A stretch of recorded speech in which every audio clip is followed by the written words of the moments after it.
জীবন মৃত্যুর সন্ধিক্ষণে থাকা মুমূর্ষু রোগীকে বাঁচাতে বিপুল অর্থ খরচ করেই নিবিড় পর্যবেক্ষণ কেন্দ্রে চিকিৎসা দিতে বাধ্য হন স্বজনরা। ইন্টেন্সিভ ক্রিটিক্যাল কেয়ার ইউনিট বা আইসিইউ সেবাকেই প্রতারণার হাতিয়ার বানিয়েছে অনেক হাসপাতাল। এসব হাসপাতালের কর্মকাণ্ডকে প্রতি বছর বৈধতাও দিয়ে আসছে স্বাস্থ্য অধিদপ্তর। চিকিৎসক ও বিশেষজ্ঞরা বলছেন, একটি দেশে এভাবে স্বাস্থ্য সেবা খাত চলতে পারে না। নাজমুল হোসেন সাইমনের ক্যামেরায় মোহাম্মদ সাইমের ধারাবাহিকের আজ থাকছে শেষ পর্ব। রাজধানীর বেশ কিছু বেসরকারি হাসপাতাল মাত্র একজন মেডিকেল অফিসার ও নার্স দিয়েই রোগীর স্বজনদের কাছ থেকে আইসিইউ সেবার নামে হাতিয়ে নেওয়া হচ্ছে বিপুল পরিমাণ অর্থ। 3 দিন আমার হিসাব দিছে, শুধু আইসিইউ বিল 14,100, মেডিসিন করলো সব আলাদা। আমাদের খালি একটা করে রিসিপ্ট ধরাই দেয়, সারা দিন রাত ওইভাবে। এবং তো আমি আজকে 2 দিনে আমি 64,000 টাকার পরীক্ষা আর ওষুধ কাটছি। এমন বাস্তবতায় স্বাস্থ্য অধিদপ্তর বলছে অনকল ডাক্তারের মাধ্যমেও দেয়া যাবে এই সেবা।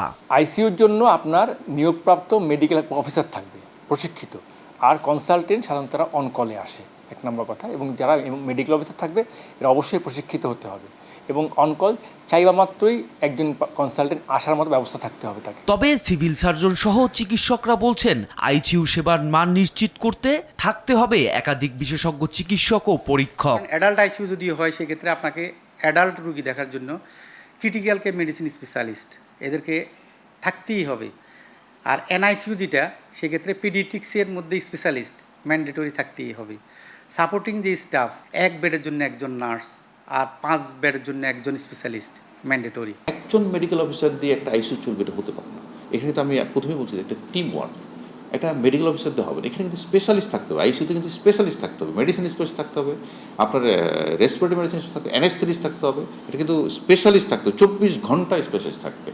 হ্যাঁ, সেই জিনিসটা আমরা মনে করি যে এটা হওয়া উচিত না, মানে একজন মেডিকেল অফিসার একটা আইসিইউ চলা উচিত। আর জনস্বাস্থ্য বিশেষজ্ঞরা তাগিদ দিচ্ছেন, বেসরকারি চিকিৎসা খাতকে নিয়মে ফেরাতে দ্রুত নীতিমালা করে তার বাস্তবায়নের। সরকারি হাসপাতালের জনবল যেন বেসরকারি হাসপাতালে কাজ করার সুযোগ না থাকে, সেটা অবশ্যই বন্ধ করা উচিত। এখন হয়তো সেই আইনটা পুরোপুরিভাবে নেই, সেই আইনটা আমাদের পর্যায়ক্রমে একটা বলা উচিত যে আমরা 5 বছরের মধ্যে করব, বা 3 বছরের মধ্যে, বা 10 বছরের মধ্যে, এরকম একটা লক্ষ্যমাত্রা নির্ধারণ করে করা উচিত।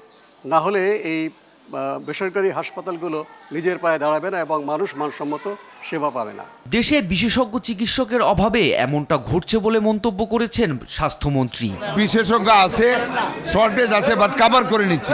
দেশে বিশেষজ্ঞ চিকিৎসকের অভাবকে কাজে লাগিয়ে জনগণের সাথে উন্নত সেবার নামে এসব প্রতারণা বন্ধে সরকারি হাসপাতালগুলোতে আইসিইউ বেডের সংখ্যা বাড়ানোর পরামর্শ বিশেষজ্ঞদের। মোহাম্মদ সায়েম, RTV, ঢাকা।